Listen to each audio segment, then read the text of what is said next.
Minha melhor amiga de 20 anos se deitou com meu marido de 12 anos, engravidou e achou que eu os perdoaria, mas o que minha mãe fez me deixou sem palavras. Olá a todos. Obrigada por estarem aqui comigo hoje. Antes de começar minha história, adoraria saber de qual cidade vocês estão nos acompanhando. Fiquem à vontade para compartilhar nos comentários. Agora, vou levá-los para dentro desta história. Eu sou Alice Viana e preciso contar a alguém o que aconteceu. Preciso colocar isso para fora, ou acho que isso pode me consumir viva. Minha história começa, como a maioria, parecendo um conto de fadas. Meu marido, Tiago Gomes, e eu começamos a namorar quando eu tinha 21 anos e ele, 23. Estávamos juntos há quase 2 anos antes que ele me pedisse em casamento, e ficamos casados por 12 anos. Construímos uma vida. Temos 2 filhos lindos, nosso filho Gabriel e nossa menininha Sofia. Parecia completo, especialmente porque eu tinha minha melhor amiga, Isabela Rezende, ao meu lado. 20 anos. Isabela e eu éramos melhores amigas há 20 anos. Nossas mães cresceram juntas, então éramos praticamente irmãs de berço. Compartilhávamos tudo, cada segredo, cada medo, cada sonho. Quando consegui meu primeiro emprego, ela foi a primeira pessoa para quem liguei. Quando ela estava de coração partido, foi no meu ombro que ela chorou. Éramos inseparáveis. Éramos uma unidade. Quando conheci Tiago, senti que meu mundo estava se encaixando. Ele era charmoso, intenso e tinha aquela vulnerabilidade que me atraía. Ele tinha tido uma vida difícil e acho que eu só queria ser aquela que a faria melhor. Ele parecia tão diferente dos outros rapazes com quem eu tinha saído, que pareciam tão simples. Tiago tinha camadas. Ele tinha dor. E para mim, com 21 anos, isso era incrivelmente atraente. Cerca de 1 ano depois de começarmos a namorar, ele me levou para conhecer a mãe dele, Regina. Lembro-me de estar tão nervosa. Devo ter trocado de roupa umas 3 vezes. Finalmente, escolhi um vestido azul, bonito e conservador. Aquele que ele dizia que deixava meus olhos brilhantes. Regina morava em uma casa pequena e impecavelmente limpa, onde tudo era bege, quero dizer, tudo. O carpete, as paredes, o sofá, as cortinas, até as roupas dela. Parecia que eu estava entrando em um quarto sem ar, como se toda a cor tivesse sido sugada. Regina era viúva. O marido dela tinha morrido de ataque cardíaco anos antes, e ela criou Tiago sozinha. Eles eram próximos, muito próximos. Você poderia dizer que ele era meio filhinho da mamãe e estava sempre desesperado pela aprovação dela em tudo o que fazia. Eu o via a observando com o canto do olho, esperando que ela sorrisse. Ela raramente sorria. Tentei muito impressioná-la. Sorri até minhas bochechas doerem. Elogiei sua casa bege. Levei um bolo ridiculamente caro, de uma padaria famosa, do tipo que vem em uma caixa chique. Mas o sentimento simplesmente não era mútuo.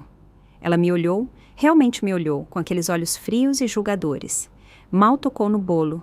Ela me fazia perguntas, mas parecia um interrogatório. Então, Alice, o que seu pai faz exatamente? A principal razão pela qual Regina nunca gostou de mim é porque eu venho de uma família de classe média alta. Meus pais são donos de vários negócios. Eu tinha uma vida confortável, não vou negar. Meus pais me apoiaram durante a faculdade e me deram meu primeiro carro, um sedã seguro e confiável, para que eu pudesse chegar ao trabalho a tempo. Mas eles também me incutiram o valor da independência. Ambos vieram do nada e nunca me deixaram esquecer disso. Dinheiro é uma ferramenta, Alice. Meu pai sempre dizia, não um sofá. Sempre trabalhei duro. Eu me formei em marketing e adorava meu emprego. Subi na minha área, gerenciando parcerias de marcas. Eu era boa nisso. Eu financiava meu próprio estilo de vida. Pagava minhas próprias contas e nunca pedi 1 centavo aos meus pais depois que me formei. Eu tinha orgulho disso. A vida de Tiago era o oposto. O pai dele era militar, raramente estava em casa e morreu cedo. Regina, como descobri mais tarde, era uma alcoólatra severa. E Tiago? Tiago teve que cuidar dela desde muito jovem. Ele me contava histórias de voltar para casa, depois da escola, e encontrá-la desmaiada, de ter que cozinhar o próprio jantar e se certificar de que as contas fossem pagas. Ele começou a trabalhar no McDonald's na adolescência apenas para ter dinheiro para o supermercado. Ele tentou a faculdade, mas desistiu porque odiava o curso de comunicação. Ele me disse o quão infeliz era naquela época. Ele finalmente se encontrou como escritor freelancer. Ele era bom nisso, surpreendentemente bom. Tinha um jeito com as palavras. Mas, apesar de tudo, a mãe dele, Regina, pedia a ele uma mesada mensal. E ele sempre dava, mesmo quando eu sabia que isso apertava as finanças dele. Ela é minha mãe, Alice, ele dizia. Eu sou tudo o que ela tem. Como eu poderia discutir isso? Quando nosso relacionamento ficou sério, talvez 1 ano e meio depois, eu finalmente contei a ele sobre minha família, sobre os negócios, a riqueza geracional. Estávamos jantando em um bom restaurante italiano. Lembro-me de estar mexendo meu macarrão, nervosa. Tiago, comecei. Há algo sobre o qual eu não fui totalmente aberta. Eu contei a ele. Ele não acreditou em mim no início. Ele até riu. Tá bom. Seu pai é empresário. Eu sei. Não, Tiago, é sério. Eu disse a ele o nome da empresa da minha família. Ele puxou o celular ali mesmo na mesa. Ele pesquisou minha família no Google. Viu o rosto dele mudar. A cor sumiu. Ele ficou quieto, quase com raiva. Ele colocou o celular na mesa e apenas olhou para mim. Você estava mentindo para mim esse tempo todo. Não, eu disse, tentando pegar a mão dele. Não, Tiago, eu não estava mentindo. Eu estava esperando. Não é sobre confiança. Você não tem ideia de quantas pessoas no meu passado, quantos caras só queriam ficar comigo por causa do dinheiro da minha família. É um fardo. Eu só precisava saber que você era real. Que nós éramos reais. Ele pareceu entender na maioria das vezes. Ele se acalmou, mas depois disso, de vez em quando, um pequeno comentário que escapava. Uma pequena provocação. Estávamos jantando fora e eu me oferecia para pagar. É por minha conta, eu dizia, e ele respondia. Bem, é claro. Não é como se você tivesse que verificar sua conta bancária. Era uma pequena alfinetada e doía. Ou estávamos falando sobre trabalho e eu mencionava um projeto difícil. Ele bufava e dizia: Você nunca vai saber o que é sentir na pele o que é realmente trabalhar por algo, Alice. Ter que se esforçar de verdade. Doía. Doía toda vez porque não era verdade. Eu trabalhava duro. Eu tinha orgulho da minha carreira. Mas ele nunca via isso. Ele apenas via a rede de segurança debaixo de mim. Esse deveria ter sido meu primeiro sinal de alerta. Mas eu tinha 22 anos e estava apaixonada. E o amor nos cega para tantas coisas. O verdadeiro problema começou quando decidimos morar juntos. Eu estava tão animada. Encontrei um ótimo apartamento de 2 quartos, maior do que qualquer um de nós tinha morado, com uma pequena varanda e uma lareira. Passei um fim de semana inteiro pintando a sala de estar de um verde suave e calmante. Passamos um sábado carregando caixas escada acima, com música tocando, rindo, pedindo pizza. Parecia tão adulto, parecia o próximo passo perfeito. Então, uma noite, estávamos sentados no chão comendo aquela pizza na caixa de papelão, cercados por caixas semiabertas. Ele tocou no assunto. Então, ele começou sem olhar para mim, tirando um pedaço de calabresa da sua fatia. Sobre o aluguel e o condomínio. Sim, eu disse, pegando outra fatia. Eu estava pensando que a gente abria uma conta conjunta. Nós 2 colocamos o dinheiro das contas lá. 50% para todas as despesas da casa. O jeito mais fácil, né?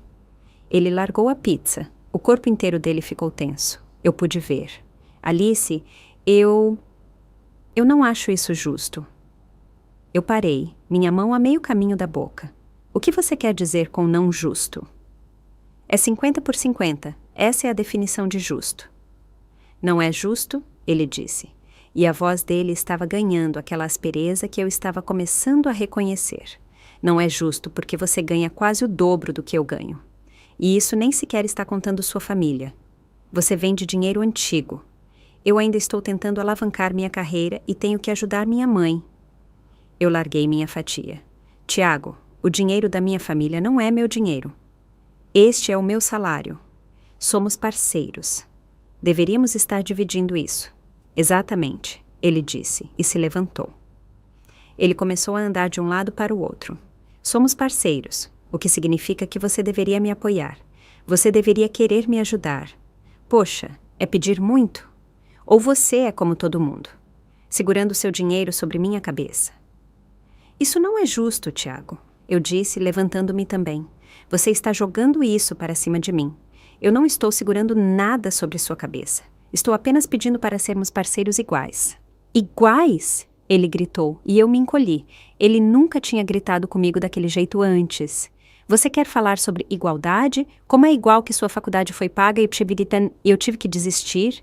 Como é igual que você ganhou um carro na formatura e eu estava trabalhando no McDonald's? Não é igual, Alice. E se você realmente me amasse, não estaria tentando me fazer lutar. Eu não estou fazendo você lutar. Estou apenas pedindo para você pagar sua metade. Eu sou egoísta, ele gritou, o rosto ficando vermelho. Eu sou egoísta por ser pobre. Você é que está sendo egoísta. Você está sendo cruel, Alice. Você tem tudo isso e vai me fazer lutar?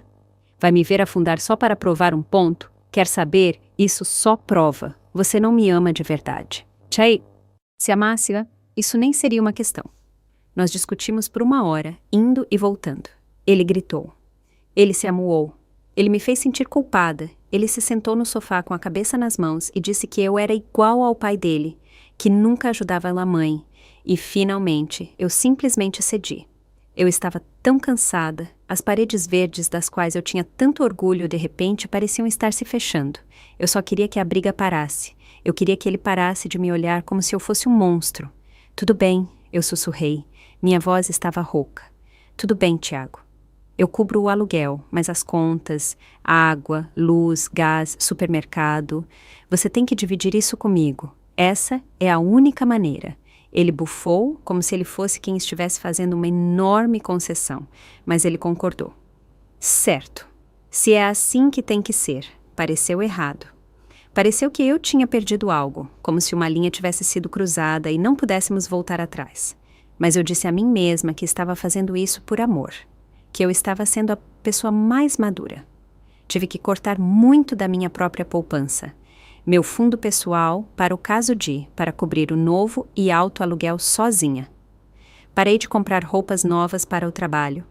Eu levava meu almoço todos os dias. Mas eu estava perdidamente apaixonada por ele. E a pior parte de todas, 2 semanas depois, eu estava limpando nosso escritório em casa e vi um cupom fiscal na mesa dele de uma joalheria. Ele tinha comprado para a mãe dele, Regina, uma pulseira de ouro cara de aniversário. Custou mais do que a parte dele em todas as contas do mês. E eu simplesmente sabia que a mesada mensal que ele dava a ela não tinha parado nem por 1 segundo. Eu apontei isso, tentei manter a calma, juro que tentei. Tiago, eu disse, segurando o recibo, estou realmente com dificuldades para cobrir o aluguel este mês. Tive que tirar dinheiro da minha poupança e vejo que você comprou esta linda pulseira para sua mãe. Estou confusa. Você me disse que não tinha dinheiro. Ele explodiu. Foi mais rápido desta vez. Você está falando sério? Você está reclamando de dinheiro de novo? Está revirando minha mesa agora? O que há ao próximo? Alice, você vai verificar meus extratos bancários? Minha mãe é uma idosa solteira que não tem nada. Ela merecia algo legal. Ela precisa desse dinheiro mais do que nós. Eu não acredito que você está tentando tirar comida da boca da minha própria mãe. Senti-me tão culpada. Ele tinha um jeito de distorcer tudo, de me fazer sentir como um monstro, como se eu fosse um dragão rica e gananciosa guardando meu ouro. Então parei de tocar no assunto. Eu simplesmente pagava as contas. Eu simplesmente ficava quieta. E eu dizia a mim mesma, isso é o que o amor é, compromisso, sacrifício. Mesmo agora, é difícil olhar para a garota que eu era, o quão confiante eu era, o quanto eu queria que o conto de fadas fosse real. Quando Tiago me pediu em casamento, quase 1 ano depois de nos mudarmos, eu estava em êxtase. Depois de todas as brigas por dinheiro, toda a atenção, isso parecia uma promessa. Parecia um sinal de que tudo ficaria bem. Para ser honesta, olhando para trás, ele fez o menor esforço possível. Eu sempre sonhei com, sei lá, algo especial. Não sou exigente, de verdade. Mas talvez Paris, ou uma praia tranquila ao pôr do sol, ou mesmo apenas um restaurante chique onde ele se ajoelhasse, algo que fosse só sobre nós. mas Tiago achou que me pedir em casamento em nosso quintal era uma boa ideia. Em uma terça-feira à noite aleatória. Eu tinha acabado de chegar do trabalho. Ainda estava com minhas roupas de trabalho, saia, lápis e blusa, e estava cansada. Eu estava tirando meus saltos quando ele disse: "Ei, você pode vir aqui atrás? Quero te mostrar algo." Saí e ele tinha pendurado algumas daquelas luzes pisca-pisca baratas. Ele estava parado lá, parecendo tão nervoso, e ele simplesmente o fez. Ele disse algumas coisas bonitas, tenho certeza, mas eu estava tão surpresa que mal as ouvi. Para seu crédito, ele pediu minha mão aos meus pais como um cavalheiro. Minha mãe, que adorava Tiago, achava que as dificuldades dele o tornavam charmoso e ambicioso. Ela amava a garra dele e sugeriu que ele pedisse ajuda à minha melhor amiga, Isabela, para planejar o pedido. E foi o que ele fez. Ele e Isabela aparentemente juntaram as cabeças. E essa foi a ideia genial que tiveram. Um pedido no quintal, com luzes pisca-pisca que ele comprou na promoção, na frente de toda a nossa família e amigos que estavam escondidos dentro da sala, assistindo pela porta de vidro. Fiquei surpresa. Pareceu público e um pouco barato. Mas então eu disse sim, e ele colocou o anel no meu dedo e todos correram aplaudindo. Minha mãe estava chorando. Isabela estava ali, radiante, segurando o celular para gravar. "Ai, meu Deus, Alice!" ela gritou, me abraçando. "Estou tão feliz por você! Finalmente!" Ver todos reunidos ali, celebrando comigo, me fez sentir melhor. Eu engoli o desapontamento. Aquele era meu dia feliz. Meus amigos estavam ali. Minha família estava ali. Minha mãe, Isabela, e a mãe de Isabela, Fátima Rezende, que é como uma segunda mãe para mim, foram as primeiras a me abraçar. Regina, a mãe de Tiago, também estava lá, claro. Ela me deu um abraço rígido e ossudo e sussurrou no meu ouvido: "Bem, eu tenho grandes expectativas para você como nora. Só espero que você faça tudo ao seu alcance para manter meu filho feliz." Não foi uma felicitação, foi um aviso. Mas naquela noite eu não liguei. Eu estava noiva. Quando Tiago e eu começamos a namorar, eu, claro, o apresentei a Isabela. Eles se deram bem de imediato, tinham o mesmo senso de humor sarcástico. Eles se uniam contra mim de um jeito divertido e brincalhão. Eu amava isso. Eu amava que as duas pessoas mais importantes da minha vida estivessem se tornando amigas.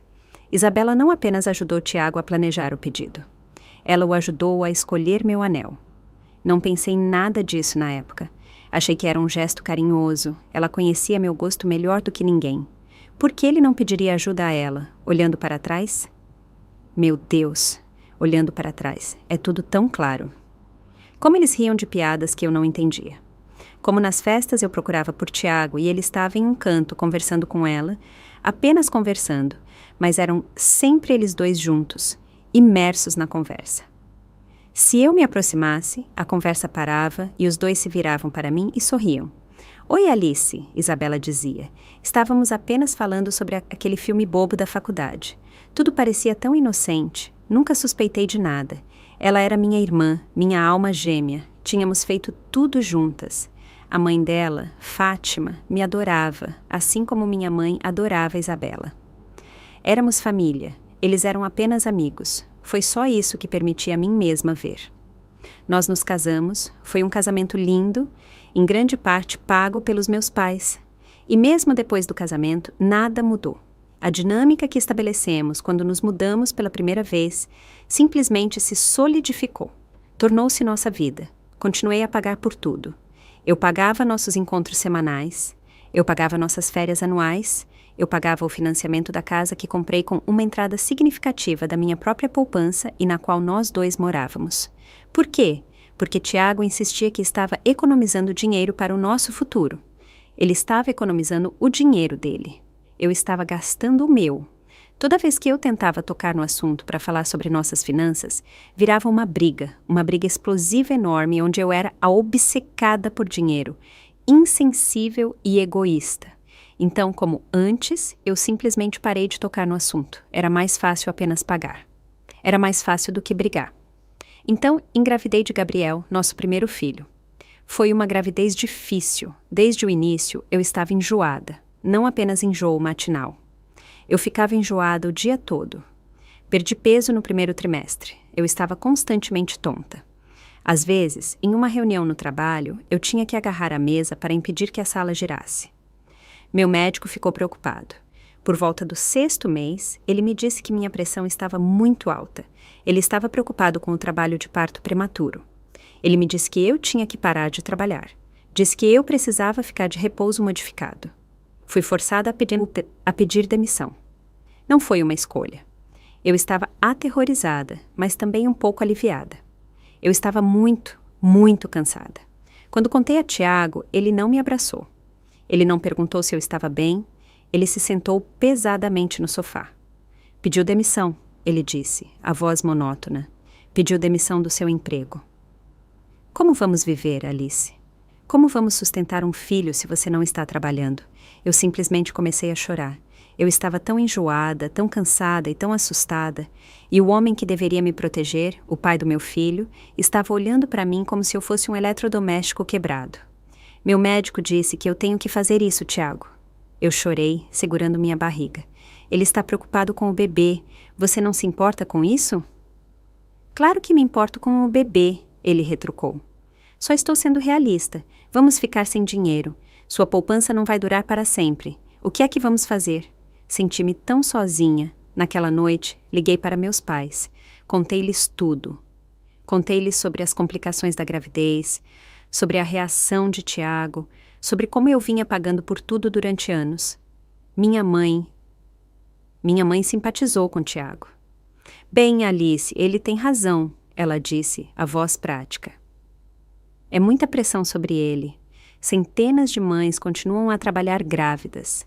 Tem certeza de que você não está sendo um pouco delicada? Delicada? Eu sussurrei. Mãe, o médico me colocou de repouso. Ah, médicos? Ela bufou. Eles são excessivamente cautelosos. Senti o ar sair dos meus pulmões. Mas então meu pai pegou o telefone e meu pai estava furioso. Passe a sua mãe para a linha, ele disse. Eu o ouvi dizer, Diana, o que há de errado com você? Então ele desligou comigo. E ele ligou imediatamente para Tiago. Eu não estava naquela ligação, mas o rosto de Tiago, quando ele entrou no quarto, ele estava pálido, tremendo. Meu pai, como ele me disse mais tarde, tinha dado um sermão em Tiago. Ele disse a Tiago que era hora de ele ser um homem e se levantar por sua família. Ele lembrou Tiago que, embora o amasse, sua filha e neto vinham em primeiro lugar. E então meu pai lançou a bomba. Ele lembrou Tiago sobre o acordo pré-nupcial. Ah, sim, eu havia esquecido de mencionar que meu pai, sendo um empresário, tinha insistido em um acordo pré-nupcial antes de nos casarmos. Fiquei envergonhada na época. Achei tão pouco romântico, mas fiz. E esse acordo pré-nupcial declarava que o que era da minha família e o que era meu antes do casamento continuava sendo meu. Minha herança estava protegida. A casa estava apenas no meu nome. Meu pai avisou Tiago que se ele continuasse a se comportar dessa maneira, se ele adicionasse mais um pingo de estresse à minha gravidez de alto risco, ele voaria pessoalmente, faria minhas malas e seria melhor para nós dois nos divorciarmos. Aquela única palavra, divórcio, mudou tudo. Tiago sabia. Ele sabia que se eu o deixasse, ele me perderia. Ele perderia a casa, que estava no meu nome. Ele perderia o carro caro, também no meu nome. Ele perderia o estilo de vida ao qual tinha se acostumado. Pela primeira vez, Tiago parou de enviar a mesada mensal para Regina. Ele começou a pagar todas as contas, cada uma delas. Eu continuei a pagar o financiamento da casa, já que tinha mais do que suficiente na poupança, mas ele realmente se esforçou. Ele me trazia água. Ele perguntava se eu estava bem. Ele tentava, mas eu sabia que não era por amor. Era por medo. E porque ele parou de enviar dinheiro para Regina, ela me odiava ainda mais. Ela vinha se sustentando gratuitamente nas costas do filho. E quando esse acesso parou, ela me culpou completamente. Quando eu finalmente dei à luz Gabriel, eu estava tão feliz. Estava exausta, mas estava tão apaixonada por aquela pessoinha minúscula. Ele era perfeito. Todos nos visitaram no hospital. Meus pais, Fátima, Isabela. Isabela ficou comigo por dias. Ela acampou naquele catre de hospital horrível e rangente. Ela segurou Gabriel enquanto eu dormia. Ela me trazia gelo. Ela foi meu porto seguro. Você conseguiu ali, ela sussurrou, acariciando meu cabelo. Ele é perfeito. Você é mãe. Tiago estava ocupado com o trabalho. Ele tinha um prazo importante. Ele disse que se recusava a cuidar de mim ou do bebê. Ele disse que não era bom em hospitais. Ele apareceu, tirou uma foto e foi embora. Assim que voltei para casa, ser mãe de primeira viagem me deixou muito nervosa. Eu estava apavorada de quebrá-lo. Meu pai e Fátima, a mãe de Isabela, foram incríveis. Eles vinham e ajudavam o máximo que podiam. Fátima simplesmente pegava Gabriel dos meus braços e dizia: "Vá tomar banho, vá dormir, eu cuido dele." Ela foi uma salvação. Regina, por outro lado, não fazia nada. Ela vinha visitar Gabriel, sentava no meu sofá, na minha casa, e fazia apenas comentários negativos sobre mim. Você realmente precisa começar a perder esse peso de bebê, Alice. Não é saudável. Tiago não quer uma esposa que se descuida. Meu Deus, você vai deixá-lo chorar assim? Você deveria atendê-lo assim que ele choramingar. Você vai mimá-lo pegando-o no colo, mas vai prejudicá-lo deixando-o chorar. Você simplesmente não podia vencer, não é? Os comentários não solicitados dela eram sempre direcionados a mim. Nunca, sequer uma vez, ela repreendeu o filho que não levantava um dedo para ajudar. Depois de dar à luz Gabriel, encontrei-me sobrecarregada com uma profunda sensação de exaustão. Era mais do que apenas estar cansada. Era aquela solidão esmagadora, aquela névoa. Eu poderia estar em uma sala cheia de pessoas e me sentir completa, totalmente sozinha. Eu chorava sem motivo. Eu olhava para Gabriel, meu lindo menino, e não sentia nada, apenas vazio. Eu não sabia na época, mas estava passando por depressão pós-parto, DPP. Tantas mães a vivenciam, mas raramente falamos sobre isso. Tentei contar a Tiago. Eu implorei por ajuda. Tiago, por favor, eu chorava, segurando Gabriel, gritando às 3 da manhã. Por favor, você pode pegá-lo por 1 hora? Apenas 1 hora para que eu possa dormir. Sinto que estou desmoronando. Sinto-me tão escura. Ele apenas se virava, puxando o travesseiro sobre a cabeça. Alice, ele precisa da mãe. Eu não sei o que fazer. Você é a mãe. É só a sua responsabilidade. Pare de ser tão dramática. Ele não trocava uma única fralda. Ele não dava uma única mamadeira. Eu estava me afogando. O peso das minhas responsabilidades, as tarefas domésticas, as exigências de um recém-nascido e a DPP. Estava sufocante. Eu estava no meu ponto mais baixo. Lembro-me de uma tarde. Gabriel tinha cerca de 2 meses. Ele estava no balanço dele, chorando. Ele estava chorando há horas. Parecia que eu não tomava banho há 3 dias. Eu estava tentando fazer o almoço. Apenas um sanduíche de queijo quente simples. O alarme de fumaça disparou. Eu o tinha queimado até ficar preto. A panela inteira estava soltando fumaça e eu simplesmente escorreguei pelos armários da cozinha e sentei no chão de vinil, soluçando. Eu não conseguia nem fazer um sanduíche, não conseguia fazer uma coisa certa. Eu era uma péssima mãe, eu era uma péssima esposa, eu era um fracasso. Decidi me abrir com meus pais sobre minha saúde mental. Eu estava desesperada. Meu pai foi incrível. Ele pegou um avião no dia seguinte. Ele se ofereceu para pagar uma terapeuta, uma babá noturna, o que eu precisasse.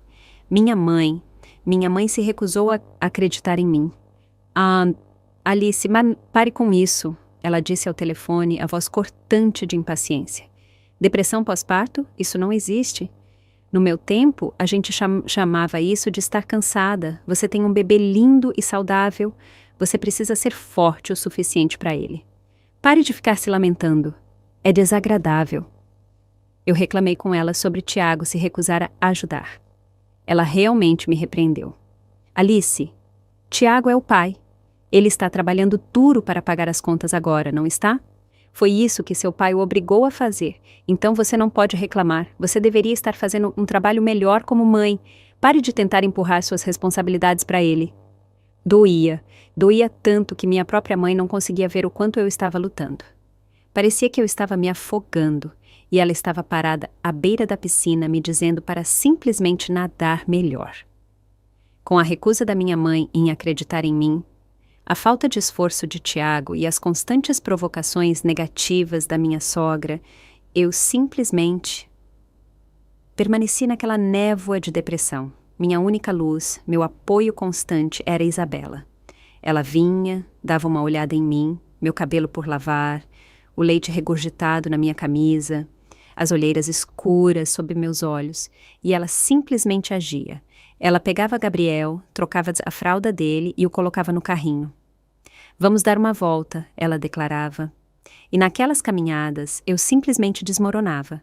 Eu contava a ela tudo sobre meu casamento, sobre o quão solitária eu estava, sobre como Tiago nem sequer tocava no próprio filho, sobre o que minha mãe havia dito.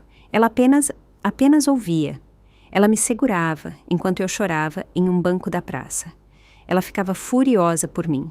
Ele é um péssimo marido, Alice, ela dizia, a voz feroz. Ele é um péssimo pai. E sua mãe, estou tão desapontada com ela. Você não merece isso, ele é um monstro. Era tão bom saber que, além do meu pai, eu tinha a Isabela. Eu tinha o apoio dela. Eu me agarrei a isso. Eu me agarrei a ela. Ela era a única pessoa que me via.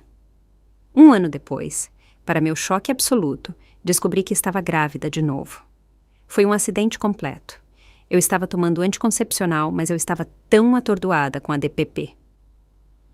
Devo ter esquecido alguns comprimidos. Definitivamente, eu não queria outro filho tão cedo, não com a situação em que estávamos. Chorei por 1 semana, mas decidi confiar no plano de Deus. Então, decidi seguir em frente. Tiago ficou furioso. Essa é a única palavra para isso. Você tem que abortar. Ele disse, a voz fria. Estávamos na cozinha. Ele nem sequer olhava para mim. O mais rápido possível. Não podemos ter outro bebê, Alice. Simplesmente não podemos. Não é nós que não podemos, Tiago, eu disse, minha voz tremendo. É você não pode pagar. Eu sou quem tem pago por tudo de qualquer maneira. A culpa é sua, ele gritou. Era para você estar cuidando do controle de natalidade. Tivemos uma briga gigantesca, mas eu mantive minha posição. Não, Tiago, eu não vou fazer isso. Eu soube então o que tinha que fazer. Era a hora de voltar ao trabalho. Eu não podia depender desse homem para nada.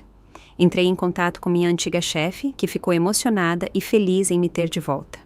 Ela disse que tinha uma promoção em mente para mim antes de eu sair, e que se eu voltasse, ela a aceleraria. Comecei como freelancer, trabalhando em casa, até que uma posição sênior permanente fosse aberta. Minha segunda gravidez, com minha filha Sofia, foi tão difícil quanto a primeira, mas eu estava determinada. Eu tinha outra pessoa por quem ser responsável. Desta vez, quando voltei ao trabalho, fiz uma mudança. Não depositei mais todo o meu salário na nossa conta conjunta.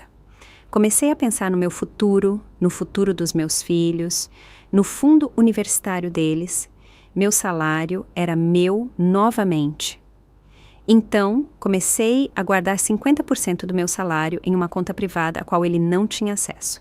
Apenas os outros 50% iam para a conta conjunta. Era o meu segredo, meu plano de fuga.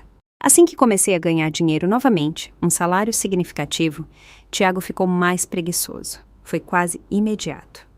De repente, ele começou a reclamar todos os dias sobre o quanto detestava o emprego dele. Eu odeio Alice. Ele choramingava, esfregando as têmporas. Meu chefe é um idiota. O trabalho é tão chato. Eu só quero pedir demissão. Eu tentava fazê-lo mudar de ideia. Tiago, você não tem diploma universitário. Você precisa ficar com este emprego. Ele paga bem. Temos outro bebê a caminho. Isso o deixava furioso. Ele odiava ser lembrado de que havia desistido da faculdade. Quer saber? Ele disse uma noite. Estávamos na cama. Eu estava tentando ler e ele estava fumegando. Você teve uma folga quando estava grávida do Gabriel. Eu também mereço uma folga. Eu fiquei furiosa. Joguei meu livro no chão. Uma folga? Eu não estava de folga, Tiago. Eu estava doente. Eu estava de repouso. Eu estava lutando enquanto formava outro ser humano dentro de mim. Isso não é uma folga. Como você se atreve? Mas não importava. Apesar de nossas discussões, Tiago decidiu pedir demissão do emprego. Temos poupança suficiente, ele declarou. E agora que você está ganhando um bom dinheiro de novo, eu posso descansar um pouco. Eu vou descobrir meu próximo passo. E de repente, ele estava em casa, o dia todo. O próximo passo dele foi o sofá. Ele passava o dia inteiro de cueca boxer jogando videogame, gritando no fone de ouvido, enquanto eu, grávida e doente, levantava, preparava Gabriel, o deixava na casa dos meus pais, ia trabalhar, voltava para casa, buscava Gabriel, fazia o jantar e limpava a casa. Eu entrava pela porta, com os pés inchados, as costas doendo, carregando o nosso filho, e Tiago estaria exatamente no mesmo lugar onde o deixei. O chão ao redor dele ficava cheio de latas de refrigerante e sacos de batata frita. Ei! Ele murmurava, sem tirar os olhos da tela. O jantar está quase pronto? Estou morrendo de fome. Isso continuou por meses. Comecei a ficar tão cansada, tão brava, tão cheia de desprezo. Eu era mãe solteira em todos os sentidos que me importavam. Finalmente, o confrontei. Você precisa passar seus dias procurando um novo emprego, Tiago. Isso não está funcionando. Eu não posso fazer isso sozinha. Chega. Ele não gostou. Ele não gostou de eu dizer o que fazer. Então, ele começou a ir para a casa do amigo dele todos os dias. O amigo Renato. Renato era um cara divorciado de meia-idade, cuja esposa o tinha traído e o deixado. E isso o tinha tornado amargo. Ele era um misógino completo. Ele odiava toda mulher por princípio. Eu não o suportava. Na única vez que o conheci, ele ficava me chamando de abola e corrente antiga. Mas Tiago começou a passar cada vez mais tempo no apartamento de Renato, onde eles jogavam videogame o dia todo, bebendo cerveja. Nossas discussões pioraram. Eu estava tão cansada de ser mãe solteira de 3 pessoas. Gabriel, Sofia e meu marido 30 e poucos anos. Mas eu aguentei. Eu aguentei pelo bem dos meus filhos. Então, no dia em que entrei em trabalho de parto com Sofia, Tiago estava aparentemente tão ocupado na casa de Renato que deixou o celular no carro. Eu estava em casa. As contrações começaram fortes e rápidas. Liguei para Tiago direto para a caixa postal. Liguei de novo. Caixa postal. Enviei uma mensagem de texto. Estou em trabalho de parto, indo para o hospital. Nenhuma resposta. Eu estava com medo. Isso estava acontecendo muito mais rápido do que com Gabriel. Liguei para minha irmã, meu porto seguro. Liguei para Isabela, direto para a caixa postal. Isabela, meu Deus, estou em trabalho de parto. Chorei ao telefone. Tiago não está atendendo. Eu estou com medo. Você pode, por favor, me ligar de volta? Eu preciso de você. Ela nunca ligou de volta. No final, meus pais tiveram que me levar para a emergência. Meu pai estava dirigindo rápido, minha mãe no banco de trás comigo, me dizendo para respirar. Eu dei à luz Sofia 2 horas depois. Ela era linda, ela era minúscula, e ela estava aqui. Meu marido, ele perdeu o nascimento dela. Ele entrou no quarto do hospital 6 horas depois. E aí, desculpa, meu celular descarregou. Olha para ela. Ela é ótima. Eu estava muito cansada para ficar com raiva. Eu estava apenas dormente. Nunca suspeitei dele. Mesmo que esses sinais de alerta, eles não eram apenas sinais. Eram enormes outdoors piscando em neon. E Isabela também estava sumida. Ela veio no dia seguinte, toda desculpas, carregando um enorme buquê de flores. Ai, meu Deus, Alice. Sinto muito. Ela jorrou me abraçando. Eu estava presa na pior reunião de trabalho. Minha chefe não me deixava sair. Meu celular estava no silencioso. Me sinto péssima. Ela é linda. E eu acreditei nela. Está tudo bem, eu disse a ela. Está perfeitamente bem. Fico feliz que você esteja aqui agora. Depois que Sofia nasceu, eu finalmente bati o pé. Eu estava em casa, segurando minha filha recém-nascida, observando Tiago montar seu console de videogame na sala de estar. Ele já estava planejando ir para a casa de Renato. Eu simplesmente surtei. Tiago, eu disse, minha voz perigosamente baixa. Ele não me ouviu. Tiago! Ele tirou o fone de ouvido. O quê? Esta é a sua última chance. Você volta a trabalhar. Você encontra um emprego, você começa a ser pai. Ou eu faço minhas malas e vou embora. Eu cansei. Não vou mais criar seus filhos sozinha. Resultou em uma briga enorme. Ele gritou. Ele deu um soco na parede. Mas eu não me importava mais. Eu não era mais a garota assustada de 22 anos. Eu era mãe de 2 e sabia que meus filhos mereciam coisa melhor do que isso. Eu merecia coisa melhor. Eu disse a ele que nunca o impediria de nada. Ele estava livre para ir embora, mas então algo estranho aconteceu. Ele simplesmente parou, ele olhou para mim. Realmente olhou para mim. Ele viu o olhar nos meus olhos. O olhar de chega. E isso deve tê-lo assustado. Os ombros dele caíram. Você tem razão, ele disse. Você tem razão. Eu fui um idiota. Eu estava perdido. Eu vou começar a procurar um emprego amanhã. Eu prometo. Eu vou melhorar. Fiquei chocada. Eu esperava que ele resistisse, gritasse, jogasse a culpa em mim, mas ele simplesmente concordou. Ou assim eu pensei. No dia seguinte, meu marido estava no banho. Eu estava pegando as roupas sujas dele do cesto para lavar. Gabriel estava brincando com seus blocos. Sofia estava dormindo no berço. Estava silencioso. Eu estava exausta. Mas pela primeira vez em muito, muito tempo, senti uma pequena faísca de esperança. Talvez fosse isso. Talvez ter chegado ao fundo do poço. Talvez meu ultimato finalmente o tivesse acordado. Talvez estivéssemos finalmente virando a página. E então eu ouvi um ping do celular dele na mesinha de cabeceira. Olhei rapidamente. Não estava xeretando. Eu prometo. Estava bem ali. Uma mensagem na tela bloqueada de um número familiar. Meu coração parou. Eu parei de respirar. Era o número de Isabela. Por que Isabela estava mandando mensagem para ele? Meus olhos se arregalaram em choque. O nome do contato dizia apenas Isabela. A prévia da mensagem dizia: você vai contar a ela sobre nós? Estou grávida e não posso mais segurar a notícia. Fiquei congelada no lugar. Eu ficava relendo a mensagem. Grávida. Nós. Grávida, nós. Minha melhor amiga, minha irmã, a mulher que segurou minha mão enquanto eu chorava por causa da negligência do meu marido, a mulher que ficou comigo no hospital, a mulher que foi minha madrinha de casamento. Grávida. Quando meu marido saiu do chuveiro, assobiando, secando o cabelo com uma toalha, ele me viu. Ele me viu parada, completamente imóvel, com o celular dele na mão. Ele correu para tomá-lo de mim, mas era tarde demais. Ele viu meu rosto. Alice, ele gaguejou, o rosto perdendo toda a cor. Alice, espera! Isso é só uma brincadeira. É um grande mal-entendido. Ela está brincando. Eu larguei a cesta de roupa suja muito devagar. Caminhei em direção ao meu marido e o esbofeteei. Eu o esbofeteei o mais forte que pude. O som ecoou no quarto silencioso. A marca da minha mão, vermelha e irritada, na pele molhada dele. Eu nem sequer pensei duas vezes. Parecia que meu corpo estava possuído. Eu estava tremendo, não de tristeza, mas de uma raiva tão pura e tão quente que me assustou. Os olhos dele estavam arregalados de choque. Olhei-o diretamente nos olhos.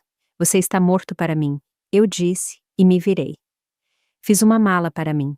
Arrumei a mochilinha de dinossauro do Gabriel, arrumei a bolsa de fraldas de Sofia, coloquei as crianças nas cadeirinhas do carro. E levei todos para a casa dos meus pais. Meus pais ficaram chocados ao me ver na porta. Um recém-nascido nos meus braços, uma criança agarrada à minha perna e bagagem aos meus pés. Ao vê-los, ao ver o rosto preocupado do meu pai, eu simplesmente desmoronei. Eu caí ali mesmo na soleira da porta e contei-lhes tudo. Tenho chorado continuamente há 2 dias. Eu simplesmente não consigo acreditar como minha vida terminou. Contei tudo à minha chefe e ela gentilmente me permitiu tirar alguns dias de folga. Minha melhor amiga de 20 anos, meu marido de 12 anos e ela está grávida. Acabou meu casamento. Acabou completamente. Tiago e Isabela têm me ligado sem parar. Mensagens, textos, recados, na caixa postal. Eles estão me implorando para pelo menos ouvi-los, mas eu recuso. Eu simplesmente não consigo. Tiago está me implorando para não pedir o divórcio. Ele está dizendo que eu deveria pensar nos nossos filhos. Eu sou a pessoa má se eu seguir adiante e me divorciar do meu marido traidor e tirar tudo dele? Voltei ao trabalho depois de alguns dias. Eu tinha que voltar. Eu não podia simplesmente ficar na cama e morrer. Eu tinha 2 filhos para pensar. Não importa o que acontecesse na vida, eu não podia faltar ao trabalho por muito tempo. Honestamente, o trabalho parecia uma distração bem-vinda. Era o único lugar onde eu não era a pobre Alice traída. Eu era apenas Alice, a que era boa no que fazia. Minha chefe foi incrível. Ela me deu um escritório privado para que eu pudesse chorar quando precisasse. E ela me deu um novo projeto, um grande. Foi bom pensar em outra coisa, fazer algo. Durante esse tempo, as mensagens continuaram chegando e a verdade completa, feia e detalhada veio à tona. Isabela me enviou uma mensagem longa, um muro de texto que li com o estômago embrulhado. Ela disse que não pretendia, mas aparentemente tinha se apaixonado por Tiago. Ela disse que ele estava tão quebrado e que precisava dela. E agora que ela seria mãe, tinha que pensar em si mesma, e foi por isso que ela estava pressionando Tiago para me contar. E então ela escreveu a frase que eu jamais esquecerei. Além disso, Alice, você deveria estar feliz. Você estava sempre reclamando dele. Você sempre quis deixá-lo, mas não tinha coragem de fazê-lo. Então eu fiz isso por você. Estou tirando ele das suas mãos. De nada. Tive que ler essa parte 3 vezes. De nada. A audácia, a disfarçatez fria e pura disso. Talvez este tenha sido o plano dela o tempo todo. Quem sabe? Honestamente, fico feliz que ela tenha decidido levar meu lixo. Agora ela pode passar a vida inteira se arrependendo de ter conhecido um homem como Tiago, porque eu sabia o que ele era. Tiago, por outro lado, suas mensagens eram simplesmente patéticas. Ele sabia que perderia o acesso a uma vida extravagante se me perdesse. Ele sabia que tinha cometido um erro terrível. Nas palavras dele, ele só queria dormir com Isabela. Mas como ela agora estava grávida, ele não tinha como sair. Ele me implorou para perdoá-lo. Ele disse que foi apenas um caso sem sentido que foi longe demais. Ele até chegou ao ponto de me dizer que poderíamos convencer Isabela a desistir do bebê e poderíamos criá-lo juntos. Vai ser como se fosse nosso, ele escreveu. Ainda é meu filho. Podemos simplesmente adotá-lo e ela pode ir embora. Os delírios dele, a arrogância dele, isso apenas alimentou minha raiva. Quanto a como eles se uniram, descobri que em todos aqueles dias em que Tiago estava na casa de Renato, ele estava frequentemente se encontrando com Isabela. Ele vinha se abrindo com ela por meses pelas minhas costas. Ele disse a ela o quão mentalmente angustiado estava em seu casamento comigo porque eu estava forçando-o a conseguir um emprego. Ele disse que Isabela o entendia. Ela ouvia os problemas dele, e quando ele se abriu sobre isso com o amigo Renato, em vez de dizer a ele o quão errado isso era, Renato o encorajou. Ele disse a Tiago para se encontrar com Isabela, dizendo que ela era claramente mais mulher do que eu. Então, eles se encontraram um dia apenas para conversar, e aquela mulher de 2 caras, minha irmã, decidiu dormir com meu marido. E tenho quase certeza de que no dia em que entrei em trabalho de parto, o dia em que nenhum dos dois atendeu o telefone, eles estavam juntos. Eles estavam juntos enquanto eu estava sozinha, assustada e trazendo minha filha ao mundo. Mas esta nem é a pior parte. Esta não é a parte que me deixou sem palavras. Quando contei a meus pais sobre Tiago e Isabela, meu pai ligou para Tiago e gritou com ele por uns bons 15 minutos. Ele foi um rochedo. Mesmo quando eu estava chorando, minha mãe tentou dizer que eu poderia estar errada sobre isso. Alice, você tem certeza? Ela ficava dizendo. Eu conheço Isabela a vida toda. Simplesmente não tem como ela te trair assim. Você tem estado sob tanto estresse. Talvez você tenha entendido mal a mensagem. Você tem certeza de que não está, sabe, deprimida de novo? Eu não podia acreditar. Liguei para a mãe de Isabela, Fátima, e, ao contrário da minha mãe, Fátima estava furiosa. Ela não duvidou de mim por um segundo. Ela sabia que eu nunca inventaria algo assim. Ela estava completamente do meu lado. Isso, ela chorou ao telefone. Minha própria filha, depois de tudo que nossas famílias passaram. Alice, querida, sinto muito, me perdoe. Ela chorou comigo. Ela entendeu o quão traída eu me sentia. Depois de conversar com meu pai, tomei a decisão. Eu estava entrando com um pedido de divórcio. Já tínhamos um advogado em mente, um cara de primeira linha que meu pai usava para seus contratos de negócios. Com meu acordo pré-nupcial e a trapaça de Tiago, o processo de divórcio seria fácil. O que poderia ser complicado, meu advogado alertou, era a custódia dos meus filhos, mas eu conhecia Tiago. Ele nunca iria querer a responsabilidade em tempo integral deles. Então, eu estava confiante de que conseguiria a custódia total. Durante tudo isso, minha mãe foi veementemente contra a minha decisão de me divorciar. Ela implorou, ela suplicou. Alice, você está destruindo esta família, ela dizia, me encurralando na cozinha. Pense no Gabriel, pense na Sofia. Você não pode acabar com o lar deles por causa de um pequeno erro. Um erro, mãe? Eu gritava. Ele está tendo um bebê com a minha melhor amiga. Isso não é um pequeno erro. As pessoas cometem erros, Alice. O perdão é uma virtude. Quando ela percebeu que, por mais que implorasse, eu não ia ouvir, ela pareceu mudar de tática. De repente, ela começou a dizer que eu deveria abrir mão da custódia total dos meus filhos para Tiago. Na primeira vez que ela disse isso, pensei que ela estivesse brincando. Achei que esse estresse a tinha enlouquecido. Estávamos na cozinha. Eu estava preparando uma mamadeira para Sofia. Sabe, Alice, ela disse, casualmente dobrando um pano de prato. Talvez fosse melhor para as crianças ficarem com o pai. Você está tão emotiva ultimamente. Você claramente não está bem. Você não está estável. Eu apenas olhei para ela. O que você disse? Eu só estou dizendo. Tiago, ele é o pai deles. Ele está tentando. Talvez ele mereça ter a custódia total. Você poderia visitá-los.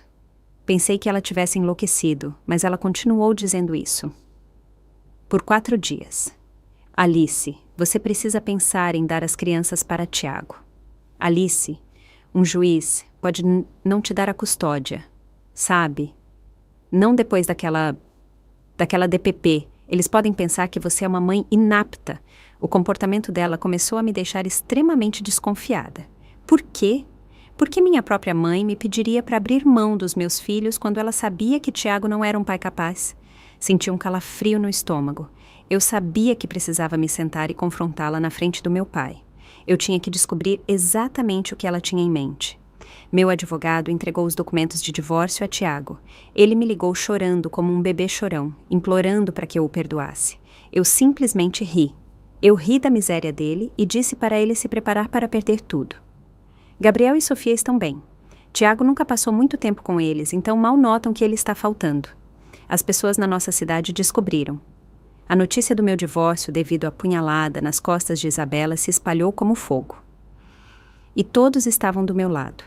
As pessoas começaram a enviar mensagens ofensivas tanto para Isabela quanto para Tiago, abusando de ambos. Foi quando Regina, minha sogra, finalmente me ligou. Durante o último mês, ela não teve um pingo de decência para me ligar para me confortar ou para se desculpar. Tenho certeza de que ela estava apenas envergonhada porque o filho perfeito dela tinha estragado a vida ótima e engravidado outra garota. Ela ligou para me dizer o quanto Tiago estava sofrendo, como todos na família dele tinham descoberto e estavam chateados com ele. Eu apenas fiquei quieta enquanto ela continuava descaradamente a dizer que, como uma boa nora, eu deveria voltar para ele e retirar o processo de divórcio. Ela tentou justificar as ações vis do filho. Os homens às vezes podem se desviar do caminho, Alice. É nossa responsabilidade como mulheres trazê-los de volta. Eu não pude mais ouvir o absurdo dela. Cale a boca, eu disse. Houve silêncio do outro lado. O quê? O que você me disse? Cale a boca, eu repeti, minha voz subindo. Eu sempre fui respeitosa com ela, sempre fui a nora educada e tímida, mas não mais. A senhora deveria ter vergonha, eu disse, minha voz tremendo de raiva. A senhora deveria ter vergonha de ter dado à luz um homem inútil como Tiago, que não passa de um parasita, e se a senhora me ligar de novo, eu vou garantir que ele perca cada centavo durante o nosso divórcio, sangrando-o até a secura. Fui eu quem cuidou do seu filhinho da mamãe por 12 anos. A senhora não tem o direito de me pedir nada, não agora que ele engravidou minha melhor amiga. Ela tentou se desculpar. Um último esforço para proteger o filho. Alice, por favor, eu só queria dizer... Mas eu a avisei que tomaria medidas legais contra ela se ela ligasse novamente. E desliguei. Pareceu bom finalmente enfrentá-la. Eu não era mais a mesma nora tímida que ela havia conhecido. Tiago receberia exatamente o que merecia. Naquela noite, eu me sentei para conversar com meus pais sobre o comportamento suspeito da minha mãe. Eu já havia avisado meu pai sobre como ela estava me forçando a abrir mão da custódia total. Então ele estava pronto. Estávamos na sala de estar. A TV estava desligada. Éramos apenas nós 3. Olhei para minha mãe diretamente nos olhos. Mãe, preciso saber a verdade. Por que você tem me pedido para dar a custódia total dos meus filhos para Tiago? Minha mãe hesitou. Ela olhou para o meu pai. Roberto, diga a ela que ela está sendo histérica. Este divórcio a está deixando louca.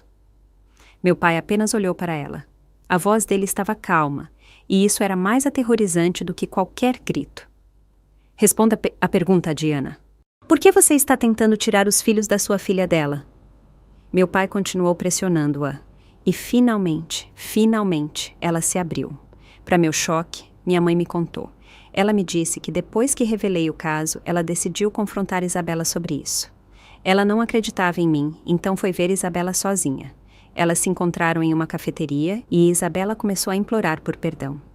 Mas então Isabela começou a contar a ela como estava grávida e como precisava de Tiago para criar o filho dela. Minha mãe, em vez de gritar com ela, em vez de me defender, a filha dela aparentemente sentiu pena de Isabela. Ela prometeu ajudar Isabela financeiramente. Ela tentou convencê-la a não acabar com meu casamento com Tiago, dizendo que Tiago poderia continuar a sustentar o filho dela mesmo se estivesse casado comigo. Isabela não queria isso. Então minha mãe mudou de tática. Ela começou a dizer a Isabela que, se ela fosse responsável por acabar com o nosso casamento, então ela deveria ser responsável por criar todos os filhos também. Isabela ficou chocada no início, mas minha própria mãe, disse a Isabela que eu sofria de DPP, que eu não era uma mãe capaz. Ela disse a Isabela que o mínimo que ela poderia fazer era criar os filhos de Tiago juntos, como uma família, já que todos seriam irmãos de qualquer maneira. Ela disse a ela que eu estava mentalmente doente e que meus filhos precisavam de um pai saudável como Tiago mais do que de mim. E então ela partiu para o ataque final. Minha mãe convenceu Isabela dizendo que se eu abrisse mão da custódia total dos meus filhos, eu seria obrigada a pagar uma pesada pensão alimentícia. E Isabela poderia usar esse dinheiro de pensão alimentícia para cuidar do filho dela também. Foi isso que convenceu Isabela. Foi por isso que minha mãe tinha mudado de atitude. Foi por isso que ela vinha me forçando a abrir mão da custódia de Gabriel e Sofia. Ela tinha feito um acordo com a minha melhor amiga para levar meus filhos, para dar meus filhos para a mulher que destruiu minha vida e me fazer pagar por isso. Quando meu pai e eu finalmente extraímos essa informação dela, ficamos enojados. Eu não conseguia respirar. Eu estava enfrentando outra traição. Minha própria mãe pensou que por causa da minha DPP, eu era incapaz de criar meus próprios filhos. E ela preferia que Isabela, a mulher que dormiu com meu marido, os criasse em vez de mim. Isso me chocou. Ela falhou em ver como eu caí na DPP em primeiro lugar porque Tiago se recusou a me ajudar. Porque ela se recusou a me apoiar. Comecei a chorar. Apenas lágrimas quentes e silenciosas. Eu não sabia como ela pôde fazer isso, depois de tudo. Meu pai, que estava quieto por muito, muito tempo, finalmente falou. A voz dele estava baixa, o que era aterrorizante. Ele olhou para minha mãe. Diana, pegue suas coisas. Saia de casa. Minha mãe começou a chorar. Roberto, não. Eu só estava tentando ajudar. Eu pensei... Saia, meu pai disse. Não quero mais ver seu rosto. Nosso casamento acabou. Se você ainda está ouvindo, por favor, me ajude curtindo este vídeo e comentando com o número 1 aqui embaixo. Apenas para eu saber que você está aí. Para eu saber que você é maravilhoso e que você está caminhando comigo por isso. Seu apoio é um enorme encorajamento. Está me animando. Por favor, apenas comente com o número 1 para que eu possa ver você. E agora, por favor, apenas ouça o resto da minha história. Não me lembro de muito depois disso. Eu só me lembro da minha mãe saindo, chorando. Eu existia. Fiquei dormente. Lembro-me do meu pai me fazendo torradas e eu não conseguia comer. Eu ficava sentada no chão do berçário, apenas segurando Sofia por horas, balançando para frente e para trás. A casa estava tão silenciosa. Meu pai estava cuidando de tudo. Ele era como um fantasma, apenas cuidando das coisas, cuidando de Gabriel, fazendo mamadeiras. Eu era um fantasma. Como se processa isso? Seu marido, ok, você pode entender a infidelidade. É horrível, mas acontece. Sua melhor amiga, ok, uma traição terrível e esmagadora, mas acontece.